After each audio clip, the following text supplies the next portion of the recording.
La tentation de Saint-Antoine de Gustave Flaubert, écrit en 1874. Une terreur horrible me pénètre. Oh, j'ai froid. Ma peau tremble sur mon corps. Comme il y en a, on dirait une pluie qui suinte à larges gouttes. Il y en a par terre, des traînées visqueuses avec des baves qui luisent. Miséricorde. Ces vilaines bêtes-là vont m'avaler tout cru, dit le cochon. Elles augmentent sur ma tête, à mes côtés, partout, partout. Je n'ose marcher car je roulerai sur ces corps qui se traînent, et en tombant, j'écraserai avec mes mains ces choses molles qui palpitent. Et je n'ose respirer, car j'avalerai toutes ces ailes pointues qui vibrent. Elles sonnent dans mes oreilles, j'étouffe, je n'y vois plus, je n'entends plus. Qui donc souffle ces haleines puantes comme un brouillard d'hiver? Quel grincement, quel soupir! Je vois des gros yeux qui tournent, des membres qui se tordent, des seins qui bondissent comme des vagues, et des hommes légers plus transparents que des bulles d'air. En effet, des formes de toutes sortes paraissent, semblant se dédoubler les unes de dedans les autres. À mesure qu'elles augmentent, elles deviennent plus distinctes. Les sciapodes. Nous sommes les sciapodes paresseux, qui, tout à plat sur le dos, vivons à l'abri de nos pieds larges comme des parasols. La cuisse droite levée en l'air, les bras contre le corps, nous restons sans agir. Nos chevelures ont poussé comme des lierres et s'étalant sur le sol, s'y sont accrochés par des racines. Notre ciel et notre horizon, c'est le dessus de nos pieds. Nous regardons le soleil à travers eux. Nos veines qui s'entrecroisent et notre sang rose qui circule. Ils sont peut-être heureux, ces drôles-là. Les nismas. Nous n'avons qu'un œil, qu'une joue, qu'une narine, qu'une main, qu'une jambe, qu'une moitié du corps, qu'une moitié du cœur. N'étant que des moitiés d'hommes, et nous vivons fort à notre aise dans nos moitiés de maison, avec nos moitiés de femmes et nos moitiés d'enfants. Nous avons au patron de nous-mêmes arrangé toutes choses pour qu'elles puissent tenir dans nos demi-cerveaux. Il faut que les gazons soient raccourcis et que les chiens soient tondus. Les astomies. Prenez garde, ne soufflez pas trop fort, vous nous feriez mourir, votre vie ne tient à rien. Les gouttes de pluie qui tombent creusent des trous sur notre crâne, un grain de poussière nous écrase. Délicats et vaporeux, nous nous nourrissons de lumière, de parfums, de musique. Mais les fortes odeurs nous donnent des maladies, les ténèbres nous rendent fous, les sons faux nous déchirent. Les blémis. Eh bien, nous autres, nous sommes gaillards et bien portants. N'ayant point de tête, nos épaules en sont plus larges. Et il n'y a pas de mulet, de chameau, de bœuf, ni de rhinocéros en bronze qui soit capable de porter ce que nous portons. Le mal de dents nous est inconnu, puisque nous n'avons pas de mâchoire. Rien ne nous scandalise la vue, puisque nous n'avons pas d'yeux. De nos espèces de traits est comme une vague figure empreinte sur nos poitrines. Voilà tout. À la place de l'estomac, nous sentons bien, il est vrai, grouiller quelque chose. Nous pensons des digestions, nous subtilisons des sécrétions. Dieu pour nous repose en paix dans les chicles intérieurs. D'un mouvement sec et toujours le même, comme celui de la navette qui glisse sur son métier, et qui n'est navette que pour cela, et qu'à cause de cela, nous marchons droit notre chemin. Rien ne nous distingue, ne nous égare, ne nous arrête. Nous traversons toutes les fanges. Sans y tomber, nous côtoyons les abîmes. Car le vertige n'est pas pour nous. Et c'est là ce qui fait que nous sommes les gens les plus laborieux, les plus heureux et les plus vertueux. Mais qui soupire ainsi avec des bruits de baisers et des gémissements mélancoliques, dit Antoine. Tiens, on sent bon, on dirait l'odeur des marronniers. L'hermaphrodite, à plat ventre sur mon matelas. Je languis, mon cœur bat. J'espère, je me retourne, je m'agite. J'ai beau baiser mes bras et humer mes membres, je n'apprends rien de ce que cherche mon désir. J'ai vu dans les sources que ma figure était belle. Mes cheveux, pourtant, ne descendent point jusqu'à mon dos. Pourquoi donc mes cuisses sont-elles grêles et mes hanches si larges ? Je voudrais sur la poitrine avoir du poil comme les satyres. Oh, si j'étais femme, que je palperais mes seins charnus. J'ai passé toute la nuit à regarder ma chair. Il me semble toujours que dans les plis de mon corps va se découvrir peut-être un sexe inattendu. Viens, viens, toi que je ne sais pas. Cherche sur moi, fais attention, je t'aimerai sous ta lèvre douce. Éclorons les félicités inconnues qui me tiennent en angoisse. Les pygmées. Petits bonhommes, nous grouillons sur la terre, comme la vermine sur le dos d'un gueux. Nous avons chaud, nous nous tassons, nous pullulons, nous engendrons. Notre race est éternelle. On a beau nous détruire, nous écraser sous l'ongle, nous brûler, noyer dans l'eau, nous abattre à coups de rotin, nous réapparaissons continuellement, toujours plus vivaces et plus nombreux, terribles par la quantité. Notre empire est superbe. Avec bonne chance, on y fait fortune. Avec un caractère, on s'y trouve heureux. Nous avons des penseurs, des vidangeurs, des courtisanes, des naturalistes et des chapeliers. On sort et l'on rentre, on s'attable et l'on rit, on se couche, on se chamaille et l'on s'aime. On a des idées, on raisonne, on s'exalte. Les coquilles de noix traversent le ruisseau, les matelots sont pâles, car la tempête est affreuse. Les chasseurs, dans l'herbe, font la chasse aux puces, et sous l'arbre qui nous abrite, des révolutions se passent, sans troubler le moineau qui chante dans son feuillage, ni les fourmis qui se traînent sur son écorce. Vois-tu, nos maisons, nos ponts, nos aqueducs, nos régiments, nos forums. Vois-tu, à la classe, les marmots pygmées qui étudient, les maîtres pygmées qui braillent, les petits livres, les petites plumes. Vois-tu les pygmées poètes chantant les pygmées rois, et les pygmées voleurs, les pygmées dédaigneux et les pygmées sombres, les pygmées médecins qui vont voir les pygmées malades. Ils leur tâtent le pouls, ils s'assoient, le malade tire la langue, le médecin roule des yeux, il pose un linge, donne une pilule, puis fait la conversation avec les parents. Puis il se lève et reçoit une petite pièce d'argent qu'il fourre dans sa petite poche pour faire bouillir son petit pot-au-feu. Cependant, le petit malade regarde d'un air triste partir son petit médecin. Il vient un petit prêtre, et le petit malade crève, et le petit médecin dîne. Alors, on fait un petit coffre, et on répand les petites larmes, et avec une petite pompe, on va, dans un petit coin de terre, mettre pourrir la petite charogne. Les cynocéphales. À tête de chien, nous vivons dans les bois en poussant des cris terribles. Nous courons après les chèvres, nous les déchirons avec nos ongles, nous dévorons leur chair, nous nous couvrons de leur peau, nous grimpons dans les arbres pour attraper les nids, nous suppons les œufs, nous plumons les oiseaux et nous mettons sur notre tête leurs nids renversés pour nous faire des bonnets. S'il passe un tigre ou quelque léopard, nous sautons à cheval sur lui, nous nous accrochons à ses oreilles et nous galopons ensemble. Ou bien, quand les bergers à midi dorment à l'ombre sous les arbres, du haut des branches, alors nous lâchons sur eux nos ordures.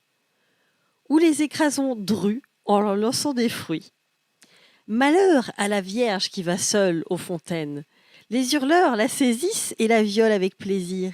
Elle avait rêvé d'autres caresses que nos bras, d'autres baisers que nos morsures. Tant pis. Vive la joie. Hardi, Compagnons, faisons claquer nos dents blanches, agiter les feuillages. Le chat du Zag, un grand cerf noir à tête de bœuf. Moi aussi, je suis l'hôte de la forêt, enchanteur mélodieux des peuples qui l'habitent. Mes 72 andouillés qui couronnent ma tête sont creux comme des flûtes. Je les abaisse et je les dresse à volonté. Tiens, quand je me tourne vers le vent d'ouest et que je les incline sur mes épaules, il en sort des sons qui font venir à moi les bêtes ravies. Alors accourent ensemble la gazelle aux yeux bleus, l'éléphant, l'épervier, les buffles sortant de la vase, le rhinocéros qui se hâte, le renard, les singes, les chats sauvages, les ours, les chevreuils et leurs petits s'assoient en rond autour de moi. Les serpents montent à mes jambes, les guêpes se collent dans mes narines, et les perroquets, les colombes et les ibis, pour mieux t'entendre, se tiennent perchés sur mes rameaux. Écoute.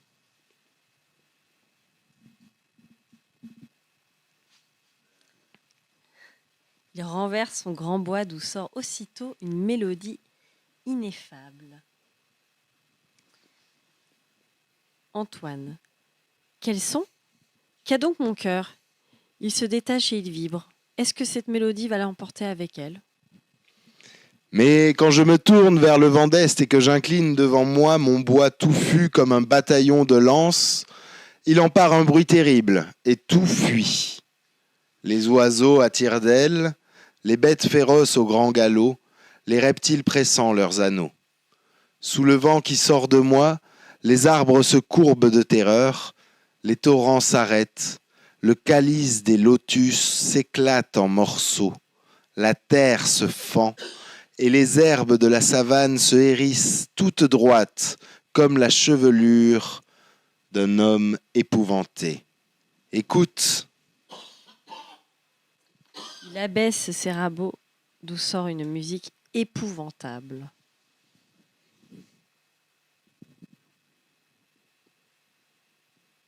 Tout craque, tout hurle, ça siffle dans ma tête comme l'ouragan dans une masure en ruine. Il me semble que je vais mourir. Est-ce la fin du monde ? Dit Antoine. Caracolant autour de Saint-Antoine en tennissant. Ok.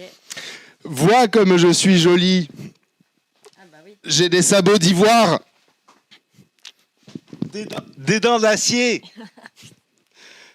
La tête couleur de pourpre. Le corps couleur de neige. Et la corne de mon front est blanche par le bas, noire au milieu et rouge au bout. Des plaines de la Chaldée au désert tartare, sur les bords du Gange et dans la Mésopotamie, je vais, je cours, je reviens. Au poil de mes pâturons, il s'est accroché des plantes du nord et du midi. Un sillon de feu se fait sur mon passage. Je dépasse les autruches. Je vais si vite que je traîne le vent. Je bois aux cascades. Je frotte mon dos contre les palmiers. Je me roule dans les bambous. D'un bond, j'aime à sauter les fleuves.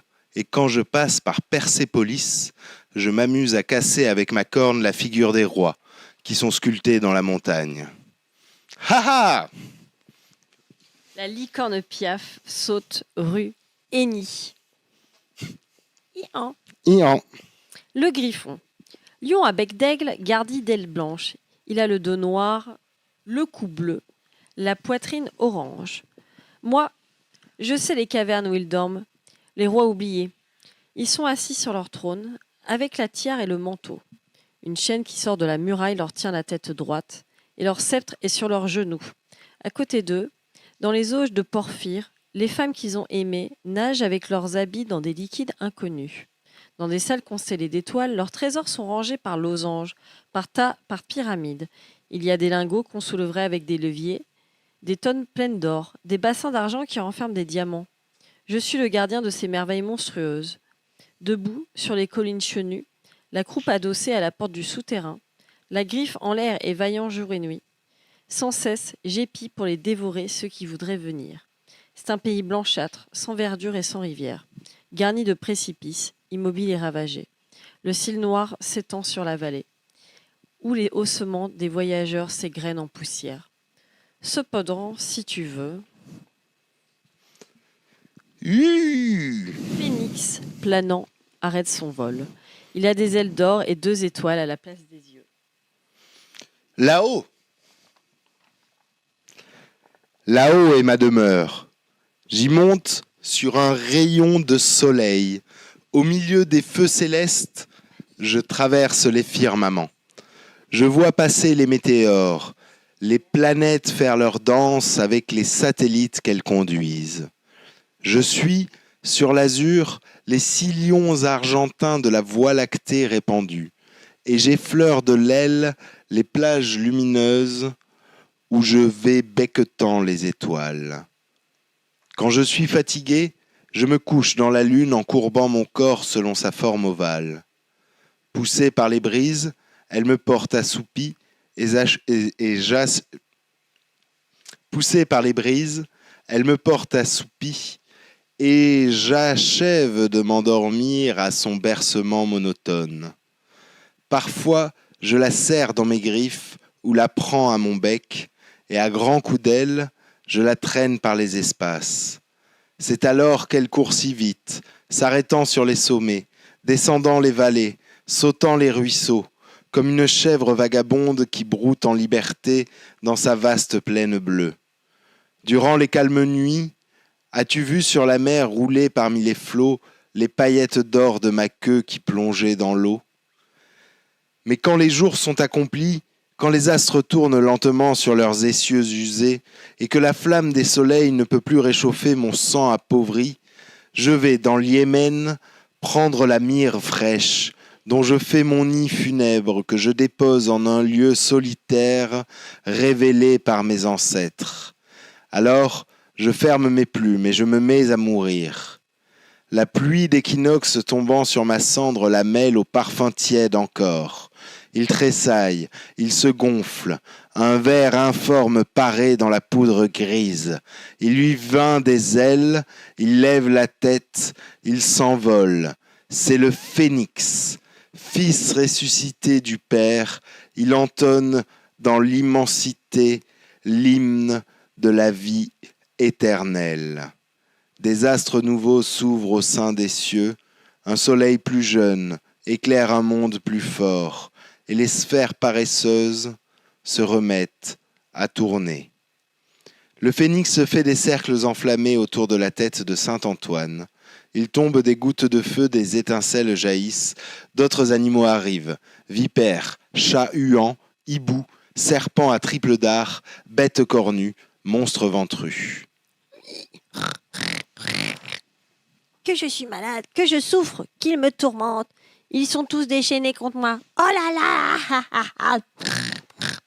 Il court de côté et d'autre pour échapper aux animaux qui le poursuivent.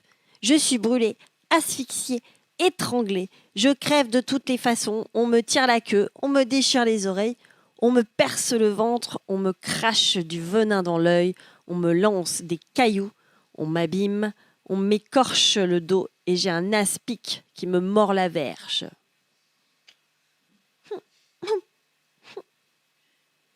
Antoine. Mon pauvre cochon, mon pauvre cochon. Le basilic arrive. Gigantesque serpent violet à crête trilobée, s'avançant droit dans l'air. Un serpent violet à crête trilobée. Prends garde, tu vas tomber dans ma gueule. Tout y entre, car je suis le fascinateur, l'irrésistible péril, le dévorateur universel. Si j'avance dans les fleuves, l'eau bouillonne. Les rochers où je me pose éclatent. Les arbres où je m'enroule s'enflamment. La glace se fond sous mon regard. Et quand je passe dans les cimetières, les os des morts se mettent à sauter dans leurs tombeaux comme des marrons dans la poêle. Et ce n'est pas parce que j'ai faim, C'est parce que j'ai soif que je dévore ainsi. Moi-même, je suis brûlé sans relâche, et je cherche partout quelque chose pour me rafraîchir. Ainsi, j'ai bu, sans m'en trouver mieux, l'eau des rivières, la rosée des prairies, la sève des plantes, le sang des bêtes. Rien n'y fait. J'ai beau boire des larmes, du soufre, du vitriol, du vin et de la lave, j'ai toujours soif. Je suis feu, je bois du feu, mais le feu me fait mal, mais le feu m'attire. Tiens, ça me reprend. Il faut que j'avoile ta moelle et que je pompe ton cœur. Je n'ai qu'à aspirer. Il va venir de lui-même. J'ai 2 dents, une en haut, une en bas. Tu vas sentir comme ça pince bien au cœur. Au cœur.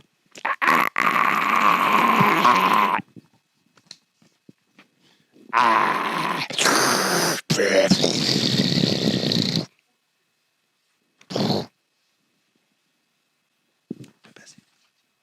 oui. Direct.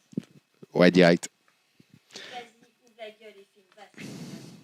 Les insectes et les animaux tels qu'un courant d'air irrésistible. La robe d'Antoine claque au vent comme un drapeau. Il cramponne, il se cramponne des pieds tant qu'il peut pour ne pas succomber. Des moucherons bourdonnent, les serpents sifflent, les bêtes féroces aboient, de grosses lucioles brillent par terre. On entend bruire des mâchoires comme des écailles, sonner des écailles, renifler des narines. Le marti choras. Lion de couleur cinabre à figure humaine. Il a 3 rangées de dents en forme de peigne, une queue de scorpion et des yeux glauques. Je cours après les hommes, je les saisis aux reins, je bats leur tête contre les rochers jusqu'à ce que la cervelle en saute. Je la mange tout seul, à mon aise, allongé sur leur cadavre, me léchant les babines dans la fosse où j'habite. Ils ont cru, en entendant un bruit de flûte et de trompette, que c'était sans doute quelques cohortes guerrières qui passaient au loin en poussant des fanfares. Puis ils se sont approchés pour voir. Pas du tout. C'était moi qui hurlais pour les faire venir. Alors je les déchire avec mes ongles, je les étouffe avec ma queue. Je les dévore avec mes dents. Mes ongles sont tordus en vrille. Ils restent dans les chairs, mais ils m'en repoussent d'autres au bout des pattes. Mes dents sont taillées en scie. Elles cassent la pierre, coupent le bois, traversent le marbre. Ma queue que je dresse, abaisse, contourne, étend, est garnie de dards aigus que je lance à droite, à gauche, en avant, en arrière. Ils traversent les boucliers, pénètrent les murailles, sont envenimés comme la dent des crotales, plus rapides que les phalariques. Le martichoras déploie ses ongles, grince des dents et jette les épines de sa queue qui se suivent en fusée. Antoine, sans parler, sans remuer, reste fixe, à écouter toutes ces voix diverses et à regarder toutes ces figures. Le cateau bleu passe, corps de taureau terminé par une tête de sanglier, si pesante qu'elle tombe à terre et qu'il ne peut la bouger. Un cou mince et flasque comme un boyau, vidé, la rattache à ses épaules. Une crinière cendrée à poils durs lui couvre le visage. Il est couché sur le ventre, le groin dans le sable. On lui voit à peine le bout de ses pieds qui paraissent être tout au plus des rudiments informes. Me dérange qui voudra. Je ne bouge. Toujours je reste ainsi, à sentir sur mon dos la chaleur cuisante du soleil. Et sous mon ventre, la chaleur douce de la terre. Ma tête est si lourde que je ne peux la lever. Je la roule au bout de mon cou. La mâchoire entr'ouverte, j'arrache les herbes vénéneuses arrosées de mon haleine.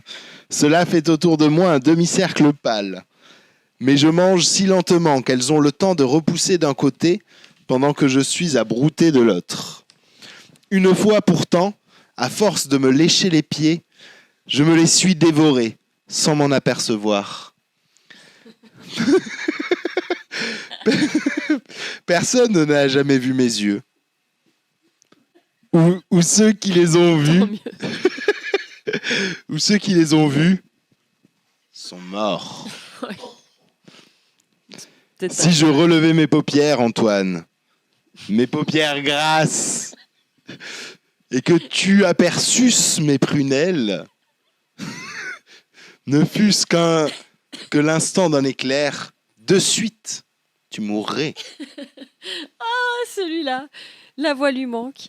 Eh bien, allons silence. Si j'allais avoir envie de les regarder, ses yeux, pas maintenant, non. Mais si l'envie m'en prenait pourtant, songez qu'il ne faut qu'une minute. La tentation d'un instant. L'épaisseur d'un cheveu. Oh non, non, non, non, non. Mais c'est qu'elle me vient. Il me semble. Ah, j'ai envie. Et il va. Oh, quoi? Qu'est-ce? J'entends des grandes eaux qui se précipitent. Un vent salé sèche la sueur de mon front. Il me semble que l'on marche sur des coquilles. Il voit venir à lui des crabes aux pinces crochues, des oursins garnis de piquants, des dauphins verts, des poissons endentés, ouvrant la bouche et roulant des yeux, s'avançant sur leurs barbes, de grandes huîtres qui bâillent en faisant crier la charnière de leurs coquilles, des seiches crachant leur liqueur noire, des cétacés soufflant leur évent, des cornes d'amont se déroulant comme des câbles, et des quadrupèdes couverts de poils glauques, qui se dandinent avec lenteur en balançant sur leur tête des goémons humides. Ça et là, des phosphorescences verdâtres sautillent entre les plis des nageoires.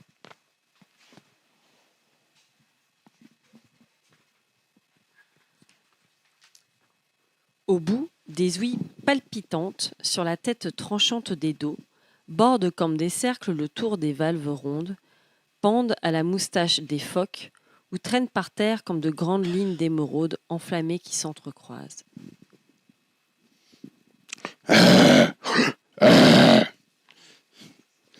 Nous sommes essoufflés d'avoir gravi la montagne pour arriver jusqu'ici. La poussière de la route a sali nos écailles, et nous tirons la langue comme des chiens hors d'haleine. Ah, ah. Mais comme nous allons bientôt nous replonger dans l'eau, quand nous serons revenus, nous t'amènerons, Antoine. Nous n'avons fait le voyage que pour t'avoir. Oh, tu seras bien là-bas, sur les lits de varech par les vertes forêts, où il y a des fructus plus grands que des chênes. Nous autres, nous passons entre leurs rameaux qui frissonnent au mouvement régulier des vagues profondes. Ce sont d'autres feuillages, d'autres prairies, d'autres montagnes. Nous avons des demeures humides avec des colonnettes de corail, des murs nacrés et des ruisseaux plus clairs traînant des perles brillantes le long des bancs de gravier où viennent s'asseoir les baleines. Tu ne sais pas nos immensités liquides. La sonde des matelots n'est point descendue jusqu'à nous. Des peuples divers habitent les couches de l'océan. Les uns sont au séjour des tempêtes, il leur faut la longue écume se roulant sur la surface que rident les brises de terre. D'autres nagent en plein dans la transparence des ondes froides, et sans remuer, s'y tiennent suspendus. D'autres, plus loin, frottent leur poitrine contre le sable des bas-fonds, aspirent par leurs trompes l'eau des marées qui refluent, ou portent sur leurs épaules le poids des sources de la mer. Pareils à des soleils découpés, des plantes toutes rondes abritent des animaux endormis. Leurs membres poussent avec les roches. Le mollusque bleuâtre fait palpiter son corps inerte comme un flot d'azur. Nous vivons libres dans les solitudes salées, accomplissant les fonctions pacifiques de nos effrayantes existences. Le galet seul sait notre âge, et dans nos migrations, quand nous remontons en haut, nous trouvons que les continents ont changé de figure. Nous n'entendons que les eaux s'agiter entre elles, et sur le dôme qui nous abrite, nous regardons passer la quille des navires comme des astres noirs qui glissent en silence. Antoine, stupéfait. Quelle quantité, quelle variété, quelle forme. Il y en a dans la mer, il y en a dans la terre, il y en a dans l'air. Mais je ne vois pas tout. Elles arrivent, elles tourbillonnent, elles s'amassent, les unes pareilles, les autres dissemblables, petites, grandes, horribles, mélodieuses. Leurs regards ont des profondeurs où mon âme tourbillonne. On dirait que ce sont des âmes. À quoi leur servent tous ces organes? Comment vivent-elles? Pourquoi tout cela? La drôle de chose, la drôle de chose. À mesure que Saint Antoine regarde les animaux, ils grossissent, grandissent, s'accroissent, et il en vient de plus formidables et de plus monstrueuses encore. Le tragelaphus, moitié cerf et moitié bouc. Le falman, couleur de sang, qui fait crever son ventre à force de hurler. La grande belette pastinaka, qui tue les arbres par son odeur. Le sénaguion du pays de Dist, long d'un parasange. Le sénade à 3 têtes, qui déchire ses petits en les léchant avec sa langue. Le myrmécoléo, lion par devant, fourmi par derrière, et dont les génitoires sont à rebours. Le serpent...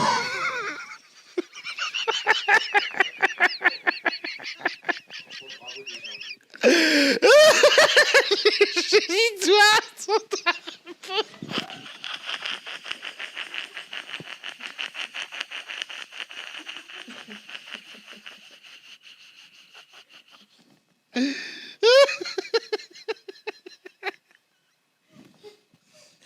All right. Pardon.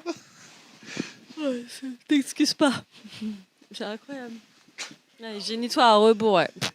On vous demande d'essayer de décrire dans votre tête, essayez d'imaginer les génitoires à rebours.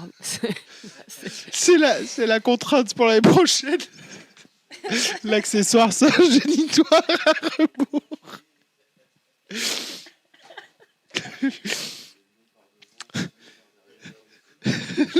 Le myrmécoléo, lion par devant, fourmi par derrière, et dont les génitoires sont à rebours.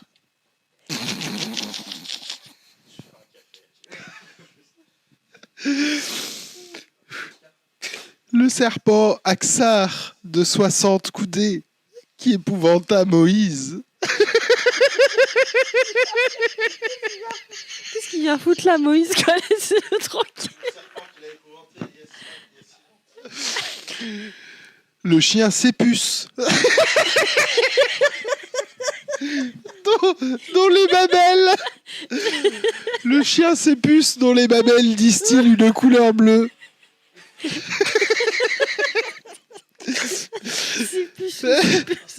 La Poéphaga, cavale aux vertes narines, qui porte...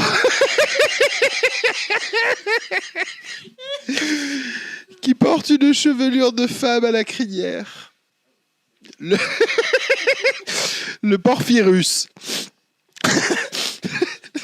dont la salive fait mourir dans les transports lascifs. Le Prestéros, qui rend imbécile par le toucher. Lesquels de toucher? Le Mirag, lièvre cornu, habitant des îles de la mer.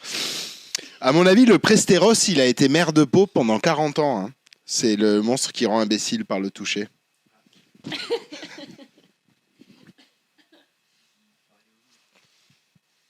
Oh là là. Et d'autres, confus, pêle-mêle, glissant comme l'éclair, emportés comme des feuilles sèches. Il arrive des rafales hurlantes, pleines d'anatomie merveilleuse.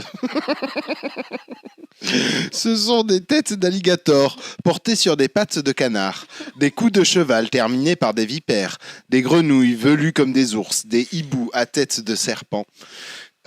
Des pourceaux à tête de tigre, des chèvres à croupe d'âne, des ventres ailés qui voltigent comme des moustiques, des caméléons grands comme des hippopotames, des poulets à 4 pattes, des veaux à 2 têtes dont l'une pleure et l'autre beugle, des fœtus quadruples se tenant par le nombril et valsant comme des toupies, des chameaux à cornes de bélier, des anguilles sur des pattes de chevreuil, des chats rouges mâchant des mains humaines, des grappes d'abeilles se défilant comme un chapelet, des plaques de teigne qui roulent comme des disques de gazon jaune, des corps de femmes ayant à la place du visage une fleur de lotus épanouie, et puis des carcasses gigantesques remuant comme des rouages leurs articulations blanches, des végétations qui partent des poitrines, telles que des rameaux de chair qui se divisent et s'entrecroisent, des aloés couverts de pustules roses, des limaces traînant leurs coquilles mouchetées, des polypes tout garnis d'yeux, s'accrochant par leurs bras, aspirant l'air par leurs trompes, contractant leurs gaines, ouvrant leurs trous dilatés, secouant...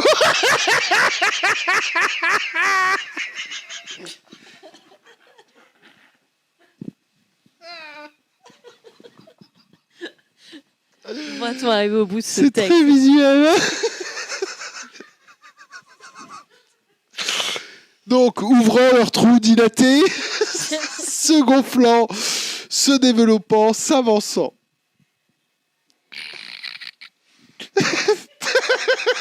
Et ceux qui ont passé reviennent. Ceux qui ne sont pas venus arrivent. Ils tombent du ciel, sourds de terre, dégringolant des rochers. Les cynocéphales se mettent à aboyer. Les sciapodes se couchent. Les blémis travaillent. Les pygmées disputent. Les astomies sanglotent. La licorne le martichoras rugit. Le griffon frappe du pied. Le basilic siffle. Le phénix vole. Le sadouzac pousse des sons. Le castoblépas soupire. La chimère crie. Le sphinx gronde. Les bêtes marines se mettent à palpiter des nageoires. Les reptiles à souffler leur venin. Les crapauds à sauter. Les moucherons à bourdonner. Les dents grincent. Les ailes vibrent. Les poitrines se bombent. Les griffes s'allongent. Les chairs clapotent. Il y en a qui accouchent. D'autres copulent. Ou d'une seule bouchée s'entre-dévorent. Tassés, pressés, étouffants par leur nombre, se multipliant à leur contact, ils grimpent les uns sur les autres, et cela monte en pyramide, comme une montagne, un grand tas remuant de corps divers, dont chaque partie s'agite de son mouvement propre, et dont l'ensemble complexe oscille d'abord, bruit et reluit à travers une atmosphère épaisse que raye la grêle, où tombe la neige, la pluie, la foudre, où passent des tourbillons de sable, des trompes de vent, des nuages de fumée, et qu'éclairent à la fois des lueurs de lune, des rayons de soleil, des crépuscules verdâtres. Et voilà, c'était donc un texte de Gustave Flaubert, lu par Ali Rosetta. Avec Et la moi-même. Rosette et Mikiti. Peluchon et Mikiti. Des images très baroques qui ont provoqué à moi une hilarité irrépressible.